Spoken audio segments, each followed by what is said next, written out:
आपको मालूम है कि हम यहाँ क्यों उपस्थित हुए हैं, उपस्थित होते हैं ये भी आप जानते हैं। हम गांधी जयंती और शास्त्री जयंती मनाने के लिए यहाँ पर आए हैं, ये आपको मालूम है। तो मोहनदास करमचंद गांधी का जन्म कहाँ हुआ था, कब हुआ था,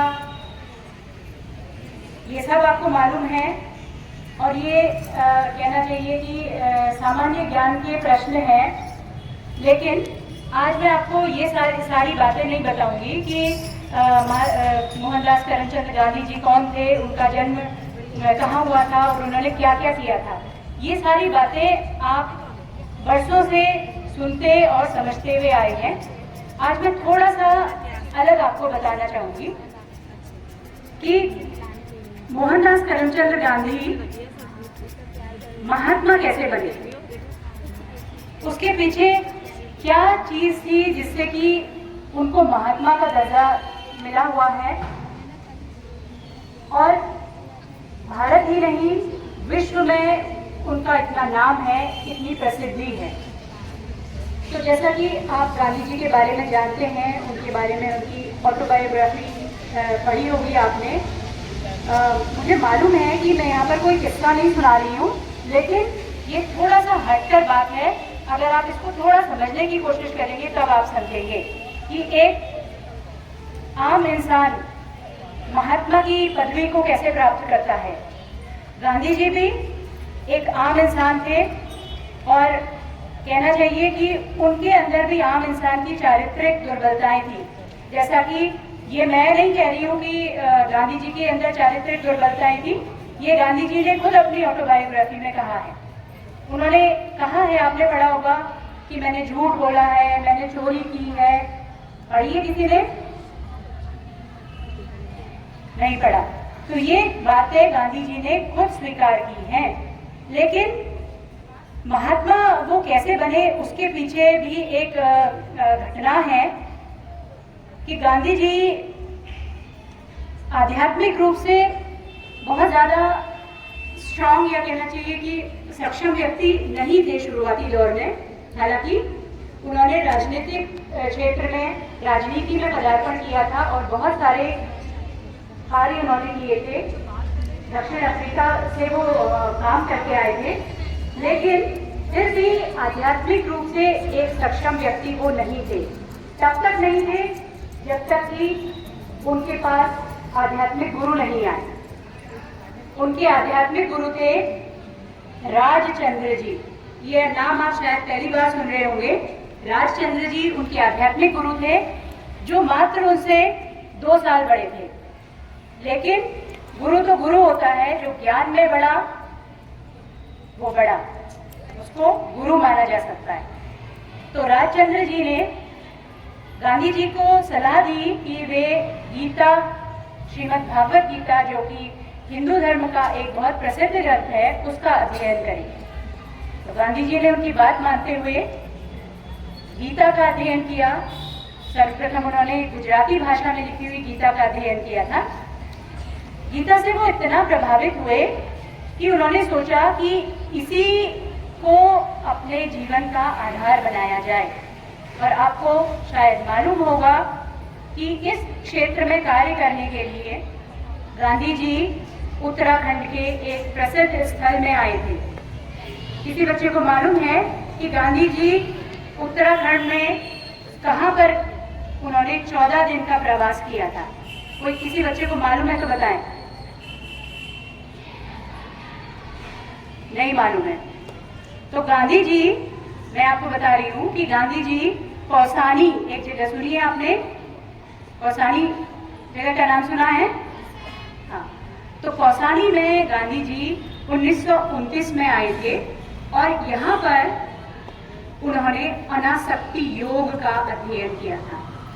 अनासक्ति मतलब जो आसक्ति को छोड़ दे, वो कहा जाती है, वो कही जाती है अनासक्ति। आसक्ति मतलब किसी चीज के लिए लगाव। तो ये जो योग है, ये ऐसा नहीं है कि गांधी जी के योग दर्शन से हम सीखेंगे। ये योग दर्शन जो है हमारे भारत का एक बहुत पुराना दर्शन है। इसमें हमें भगवद गीता में इसका दर्शन होता है।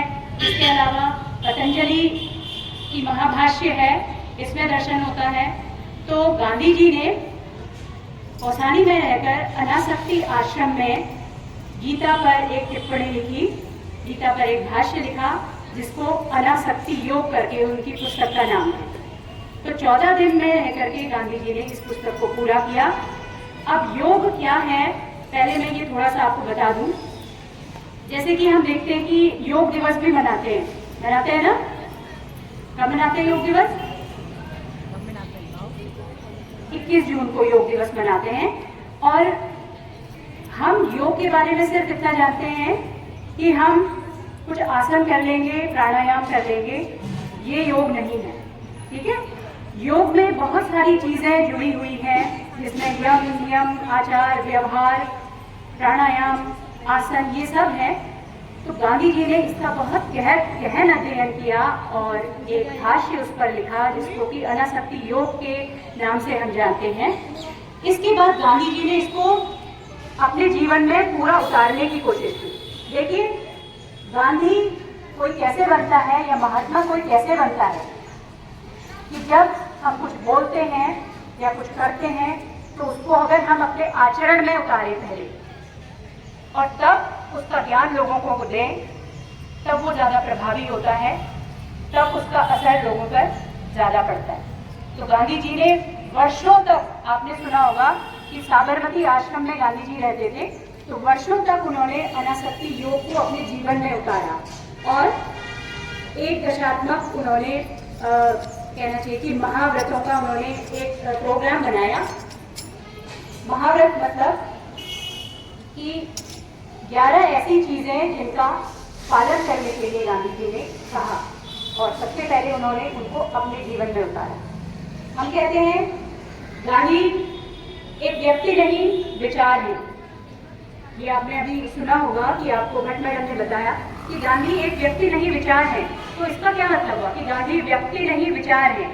गांधी जी ने जो दर्शन की बात की, अनासक्ति योग के जो दर्शन है उसकी जो बात की थी, उस आचरण को पहले अपने व्यक्तित्व में उतारा। अभी क्या चीजें थी जिनको कि गांधी जी ने सबसे पहले अपने ऊपर लागू किया, उनके बारे में आप जानते हैं। जैसे कि आप कहते हैं गांधी जी सत्य के पुजारी थे, अहिंसा के पुजारी थे, सुना है ना आपने? तो ये क्या है? ये योग दर्शन का एक हिस्सा है जिनको कि गांधी जी ने पहले अपने ऊपर लागू किया। तो ये 11 चीजें जो थी उनमें से कुछ ये हैं कि सत्य, अहिंसा, अस्तेय, अपरिग्रह, ब्रह्मचर्य, समानता, शारीरिक श्रम, अस्पृश्यता, ये सारी चीजें आपने सुना होगा कि गांधी जी से जुड़ी हुई हैं। और हम कह सकते हैं कि गांधी जी का, और हाँ एक चीज और कि स्वच्छता, ये सारी करके हम इनको देखते हैं, लेकिन गांधी जी ने इनको कहाँ से लिया, ये चीज मैंने आपको आज बताई है।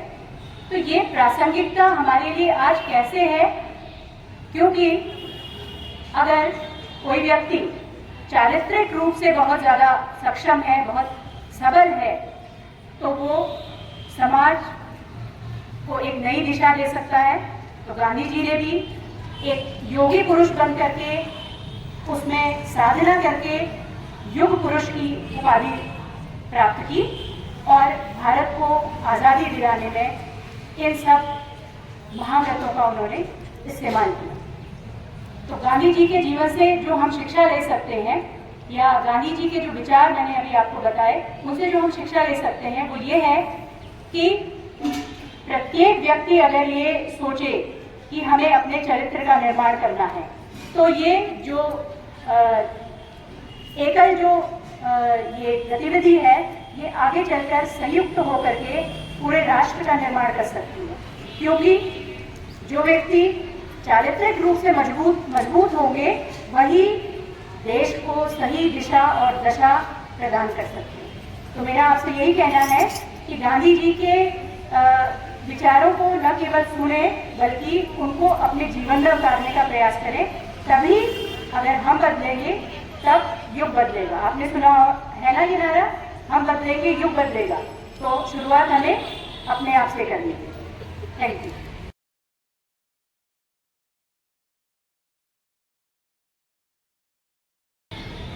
आज है 2 अक्टूबर का दिन। आज का दिन है बड़ा महान। आज के दिन 2 फूल खिले हैं जिनसे महका हिंदुस्तान। नाम एक का बापू गांधी, एक का लाल बहादुर है, एक का नारा अमन देश में, एक का जय जवान जय किसान। जय जवान जय किसान।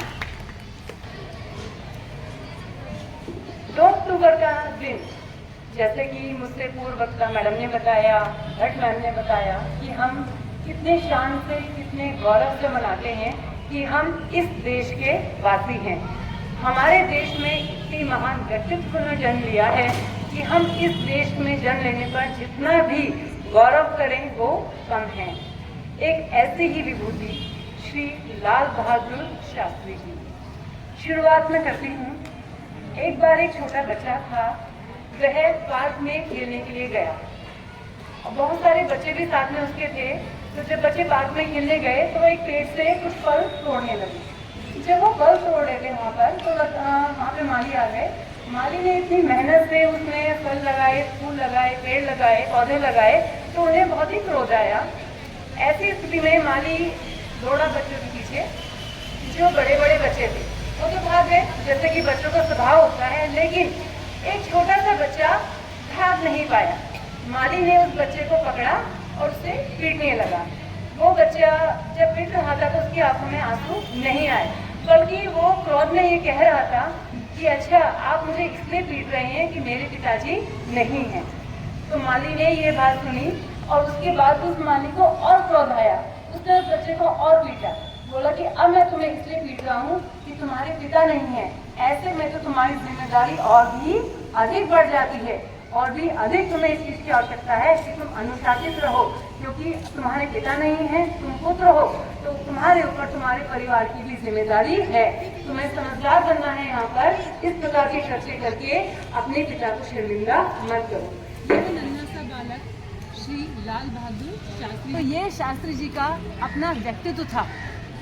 जब वो प्रधानमंत्री बने तो एक कार थी इम्पाला।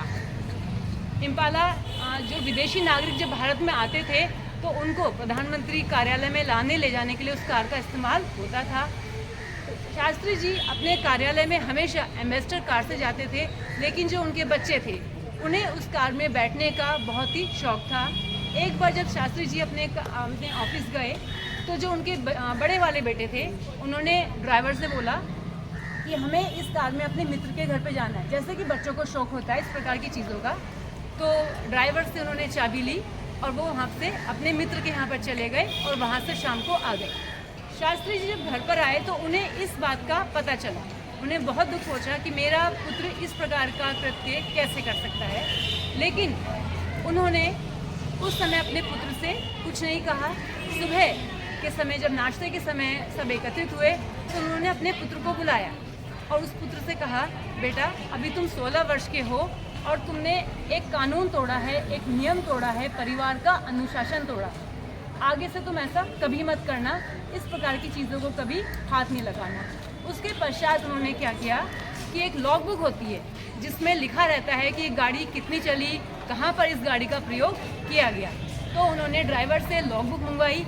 उसमें लिखा कि यह गाड़ी कल शाम को व्यक्तिगत कार्य के लिए उपयोग में ली गई। और उन्होंने पूछा कितने किलोमीटर चली, ये 14 किलोमीटर चली। उन्होंने किराया पूछा और अपनी पत्नी से कहा कि अब तुम्हें एक काम करना कि जो किराया है वो सरकारी खजाने में जमा कर देना। ऐसी सादगी के परिचय या ऐसी सादगी के धनी हमारे शास्त्री जी रहे। एक और प्रसंग मैं आपको हमें बताती हूँ। बच्चों, ये जो मैं प्रसंग आपको बता रही हूँ, ये सारे प्रसंग इसलिए बता रही हूँ कि जीवन की छोटी छोटी घटनाएं या जीवन के छोटे छोटे कार्यों में व्यक्ति का व्यक्तित्व झलकता है। शास्त्री जी अनेक बार जेल में गए स्वतंत्रता संग्राम, स्वतंत्रता आंदोलनों के लिए। एक बार जब वो जेल में गए थे तो जेल से पैरोल पे बाहर आए। पैरोल क्या होता है बच्चों, कि जब कैदी जेल में रहते हैं तो कुछ समय के लिए जब उनका आचरण अच्छा होता है तो इस आधार पर उन्हें अपने परिवार के साथ में समय व्यतीत करने के लिए कुछ समय के लिए छुट्टी दी जाती है। तो जब शास्त्री जी पैरोल पर आए तो उन्होंने देखा कि उनकी पत्नी श्रीमती ललिता जी वो बहुत ही दुर्बल हो गई, कमज़ोर हो गई। उन्हें देखकर बहुत ही दुख हुआ कि मेरी पत्नी की ऐसी स्थिति कैसे हो गई। तो जब वो जब उनके पैरोल की अवधि खत्म हुई, वापस जेल जाने लगे, तो उन्होंने अपनी पत्नी से एक वचन लिया कि अब तुम एक काम करना, रोज एक गिलास दूध पीना। लेकिन परिवार की आर्थिक स्थिति अच्छी नहीं थी, वो एक गिलास दूध कहाँ से पी पाती। लेकिन पति का वचन भी उन्हें निभाना था, उनकी बात का मान भी रखना था। उन्होंने अपनी बेटी से कहा, बेटा बाजार जाओ और जो सबसे छोटा गिलास मिले वो गिलास लेकर के आओ। बेटी इतना छोटा सा गिलास जो गुड्डे गुड़िया के खेलने के खिलौने होते हैं, ऐसा एक गिलास लेकर के आई। उन्होंने अपनी माता को वो गिलास दिया। माता ने हर दिन उस गिलास से दूध पिया। इससे क्या हुआ, पति की बात का मान भी रहा। प्रतिदिन उन्होंने एक गिलास दूध भी लिया और परिवार का व्यय भार भी नहीं बढ़ा। यानी कि जिस परिवार में इस प्रकार के व्यक्तित्व होंगे, जिस परिवार में ऐसे सदस्य होंगे, वह परिवार उन्नति के शिखर पर चढ़ने से उस परिवार को कोई भी नहीं रोक सकता है। इसी प्रकार से बच्चों एक घटना और है शास्त्री जी की। जब हम कहीं पर जाते हैं, हम अपने कपड़ों का, अपनी वेशभूषा का बहुत ध्यान रखते हैं कि हम ये पहनेंगे, ऐसा करेंगे। प्रधानमंत्री होने के बावजूद उनके अंदर ऐसा कोई अहंकार नहीं था। जब वो भुवनेश्वर में गए थे तो जो उनके पीए थे, असिस्टेंट थे, तो जब वो स्नान करके आए शास्त्री जी वहाँ से, तो उस दौरान वो उनके कपड़े निकाल रहे थे। तो उन्होंने एक कुर्ता निकाला, दूसरा कुर्ता निकाला, जितने भी कुर्ते निकाले सब कुर्ते थोड़े थोड़े कहीं से फटे हुए थे। तो एक भी कुर्ता ऐसा नहीं था कि जिसको वो पहन सके। उनके जो पीए थे उन्हें लगा कि हम इतनी बड़ी यहाँ पे सभा हो रही है, देश के प्रधानमंत्री हैं, इस प्रकार के कुर्ते में अपना भाषण कैसे देंगे। तो शास्त्री जी ने क्या बोला, अभी सर्दियों के दिन मैं इसके ऊपर एक कोट पहनूंगा और कोट के अंदर मेरा फटा हुआ कुर्ता किसी को भी नजर नहीं आएगा। इस प्रकार के व्यक्तित्व हमारे शास्त्री जी रहे। बच्चों एक और इनके जीवन की एक ऐसा प्रसंग है जो हमारे मन को बहुत ही गहराई से छूता है। जब ये एक बार विदेश में गए थे दौरे पर, तो वहाँ पर इनके पास खादी का गर्म कोट था। तो जब वहाँ के प्रधानमंत्री ने ये देखा कि इस खादी के गर्म कोट से इस मौसम की जो ठंड है ये कैसे दूर होगी, तो उस आधार पर उन्होंने क्या किया कि एक बहुत अच्छा गर्म कोट उन्हें भेंट किया। शास्त्री जी ने वो कोट ले लिया। अगले दिन जब सभा के लिए गए तो उन्होंने देखा कि ये तो अपना वही पुराना खादी का कोट पहन करके आए हैं, ऐसा क्यों। तो उन्हें लगा हो सकता है कि शायद इन्हें वो कोट पसंद ना आया हो, लेकिन उन्हें अपना अपमान लगा प्रधानमंत्री जी को कि इन्होंने मेरा भेंट किया हुआ कोट क्यों नहीं पहना। उनसे रहा नहीं गया। उन्होंने उनसे पूछा कि जो मैंने आपको भेंट स्वरूप जो कोट दिया था, जो आपको इस शीत से बचा था, आपने क्यों नहीं पहना। तो उन्होंने जो जवाब दिया वह आपको तालियां बजाने पर मजबूर कर देगा कि मेरे साथ जो और यहाँ पे सदस्य आए हैं उन्हें भी मेरी तरह से ठंड के बारे में पता नहीं था और वो ऐसा कोट लेकर के नहीं आए। मैंने जब तक मैं इस प्रवास पर हूँ अपना वह कोट उस व्यक्ति को पहनने के लिए दे दिया। तो इस प्रकार के व्यक्तित्व, इस प्रकार के धरोहर जिसे होना चाहिए हमारे शास्त्री जी रहे।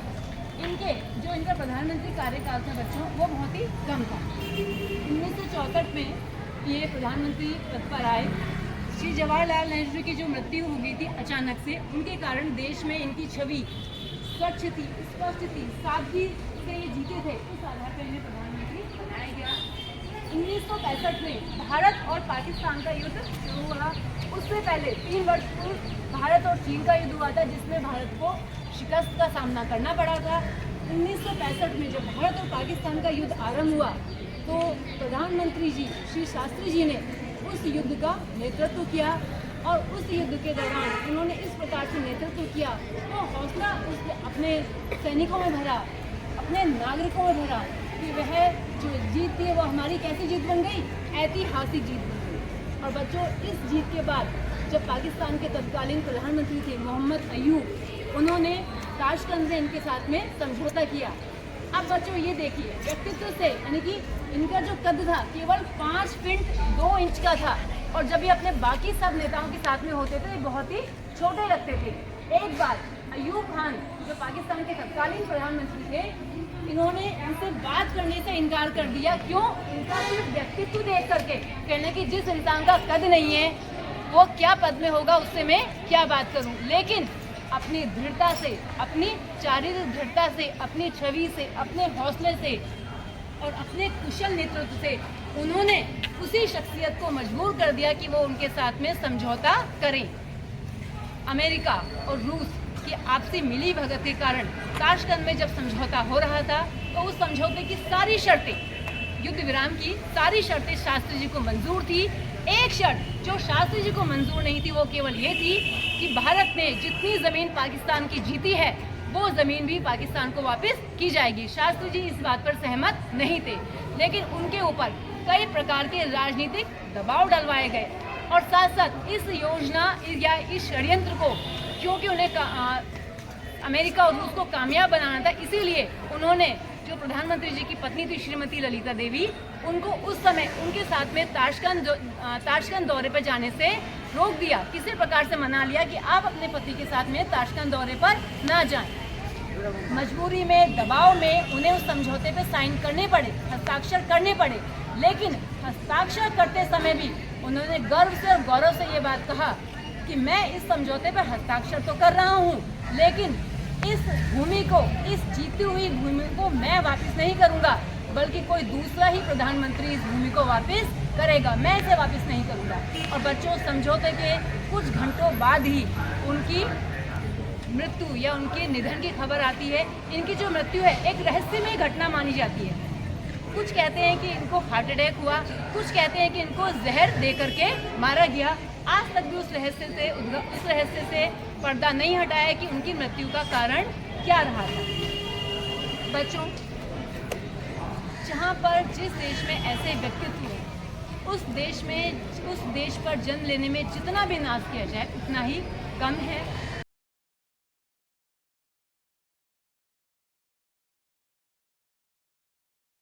आप सभी का आज 2 अक्टूबर के दिन परम श्रद्धेय गांधी जी और लाल बहादुर शास्त्री जी के जन्मदिन पर ढेर सारी बधाई और शुभकामनाएं हैं।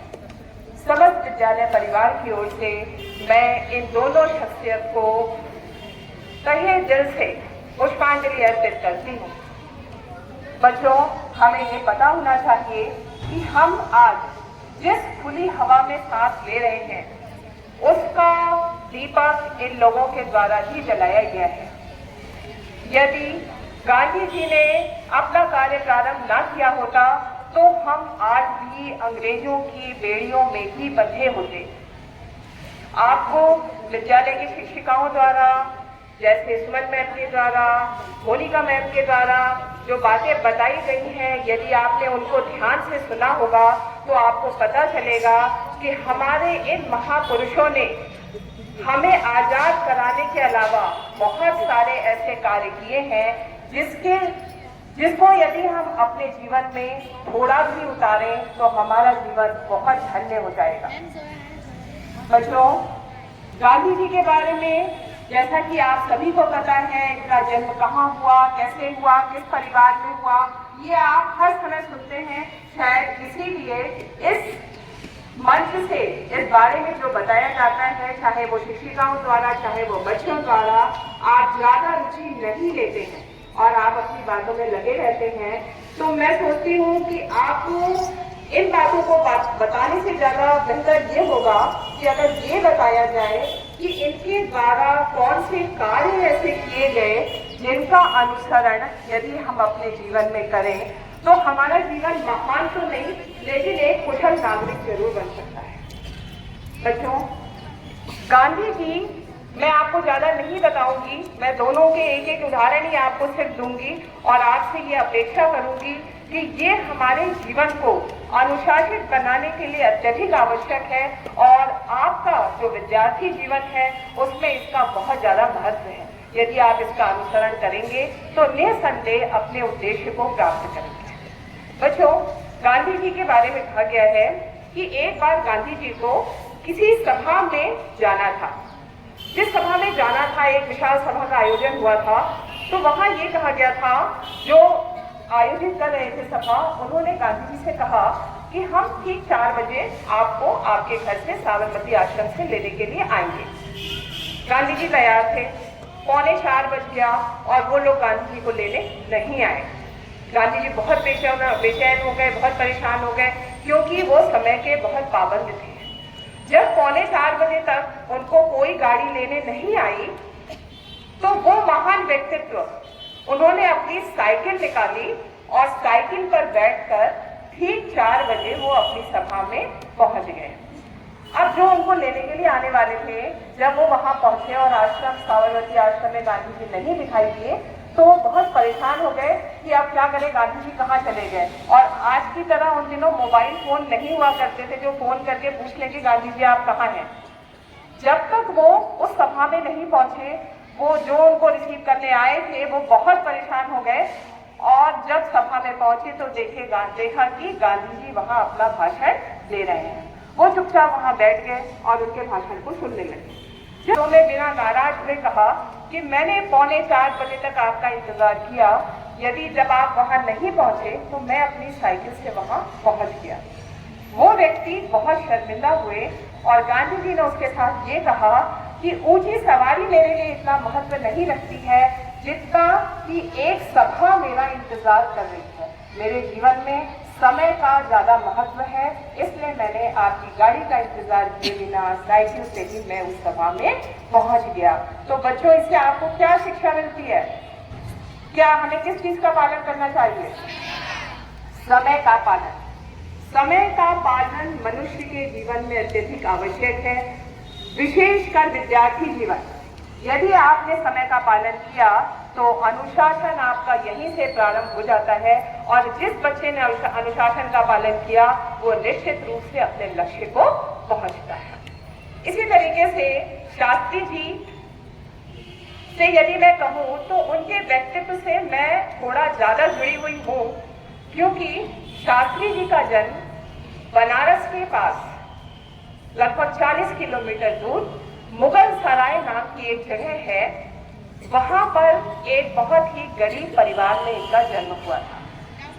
इनका जन्म जहां हुआ वो स्थान हमने देख रखा है, इसलिए आज के दिन वो दिन याद करके मुझे बहुत गौरव का अनुभव होता है कि ये महान शख्सियत जहां पर जिन्होंने जन्म लिया वो जगह हमने देख रखी है। शास्त्री जी का जन्म बहुत गरीब परिवार में हुआ था। माता पिता की मृत्यु भी बहुत जल्दी हो गई। इनका पालन पोषण बनारस के पास मिर्जापुर एक जगह है जहां इनका ननिहाल था, वहां इनका पालन पोषण हुआ, परंतु पढ़ाई लिखाई में इनका ज्यादा मन नहीं लगा और ये गांधी जी के साथ बहुत कम उम्र में गांधी जी के साथ इस आंदोलन में आ गए। ये तो इनकी राजनीति में प्रवेश की बात है। गांधी जी का जन्म श्रीवास्तव परिवार में हुआ था और ये बताते हुए मुझे बहुत गर्व होता है, कहीं ना कहीं हमारे परिवार से उनका बहुत दूर का रिश्ता भी है। होता है ना, जैसे हम जहां पर हैं तो हमारे पूर्वज कहीं ना कहीं से वहां से जुड़े हुए हैं, लेकिन उस शख्सियत की पैर की धूल के बराबर भी हम अपने आप को नहीं मानते। ये गर्व जरूर करते हैं कि हम उनके वंशज हैं, लेकिन उनके किए गए कर्तव्यों के बारे में यदि हम सोचें तो उनके चरणों की जो रज है वो भी हम वहां तक भी नहीं पहुंच सके। शास्त्री जी जाति पाति पर बिल्कुल विश्वास नहीं करते थे। बनारस में ही काशी विद्यापीठ, बनारस का बहुत बड़ा कॉलेज है काशी हिंदू विश्वविद्यालय, बनारस हिंदू यूनिवर्सिटी, जिसका विश्व में नाम है और एक समय में ये विश्व के 4थे स्थान का विश्वविद्यालय हुआ करता था। गांधी जी ने वहां से शिक्षा ग्रहण, इन्होंने लाल बहादुर शास्त्री जी ने वहां से शिक्षा ग्रहण नहीं की। एक संस्कृत विद्यालय वहां पर है जिसको काशी विद्यापीठ के नाम से जाना जाता है। वहां पर इन्होंने संस्कृत की उपाधि ली और संस्कृत में ग्रेजुएशन किया और वहां पर इनको शास्त्री की उपाधि मिली और इन्होंने अपने नाम के पीछे से श्रीवास्तव हटाकर वहां शास्त्री नाम जोड़ दिया। दिखने में छोटे कद वाले व्यक्तित्व वाला यह व्यक्ति भविष्य में इतना बड़ा इंसान बनेगा ये इनके परिवार को भी पता नहीं था। ये बहुत ही शांत स्वभाव के व्यक्ति थे। किंतु दृढ़ निश्चयी थे। जो उन्होंने सोच लिया वो उसको करके दिखाते थे। बहुत सारी, अगर आप कभी, अब तो आपके पास फोन है, यदि आप कभी गूगल पे डालिएगा तो शास्त्री जी के द्वारा किए गए कार्य, बहुत सारे कार्य आपको दिख जाएंगे। और ये कार्य सिर्फ एक कहानी नहीं है, इस कार्य के पीछे अंत में उसका कोई संदेश भी होता है जो आपको समझ में आना चाहिए और जो आपको अपने व्यक्तित्व में लाना चाहिए। शास्त्री जी जब बहुत छोटे थे, स्कूल में पढ़ते थे, स्कूल मतलब इंटर कॉलेज के आसपास कहीं होंगे, तो एक बार क्या हुआ, वो लैब में, साइंस लैब में प्रैक्टिकल कर रहे थे और प्रयोग करते करते एक बीकर उनके हाथ से गिरा और टूट गया। लैब असिस्टेंट ने उनको एक चाटा मार दिया। शास्त्री जी को उस समय तो बुरा लगा, लेकिन गलती थी तो गलती स्वीकार करके और वो चुपचाप बैठ गए। आप लोगों की तरह नहीं किया। आपको जरा सा ये कह दिया जाए कि तुमने ऐसा क्यों किया तो आप सीधे रोने लग जाते हैं, मैडम ने ऐसा कह दिया, मैडम ने वैसा कह दिया। लेकिन यदि आपसे कोई कुछ कहता है, वो भविष्य में आपको बहुत आगे देखना चाहता है। कोई भी टीचर कभी भी आपको पीछे खींचने के लिए कुछ नहीं कहता है, आपको अपमानित करने के लिए कुछ नहीं कहता है। वो जो भी आपसे कहता है वो इसलिए कहता है कि इस गलती की पुनरावृत्ति दोबारा ना करते हुए आप आगे और अच्छा काम करें। तो वो लैब असिस्टेंट ने उनको मारा। उसके बाद बात आई गई होगी। शास्त्री जी जब राजनीति में आ गए तो एक बार शास्त्री जी कहीं भाषण दे रहे थे, तो वहां पर वो लैब असिस्टेंट भी आ गए।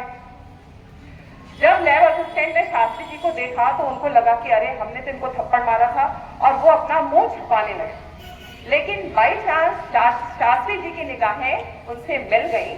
शास्त्री जी अपने मन से उतर के आए और उस व्यक्ति को गले लगा लिया, और वो व्यक्ति जो है आंसुओं से रोने लगा। तो इसके द्वारा शास्त्री जी ने क्या संदेश दिया? अगर गलती हुई है आपसे तो उसको स्वीकार करिए। जिसने आपको सही मार्ग पर चलने की सलाह दी है उसका हमेशा सम्मान करिए। आया समझ में? तो बच्चों, आपसे भी मैं यही अपेक्षा करती हूँ कि आपके भविष्य में भी, आपके भविष्य के निर्माता ये शिक्षक हैं।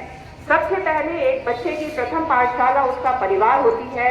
माँ बाप के द्वारा जो संस्कार दिए जाते हैं, उसके बाद बच्चा विद्यालय में आता है जहाँ इन संस्कारों को परिष्कृत किया जाता है। तो बच्चों, आपको विद्यालय में जो भी बताया जाए, जो भी सिखाया जाए, आपकी गलती को यदि सुधारने को कहा जाए तो उसको अन्यथा कभी मत लीजिए। और जब आप अन्यथा नहीं लेंगे, तभी आप भविष्य में अपने लक्ष्य की प्राप्ति कर पाएंगे।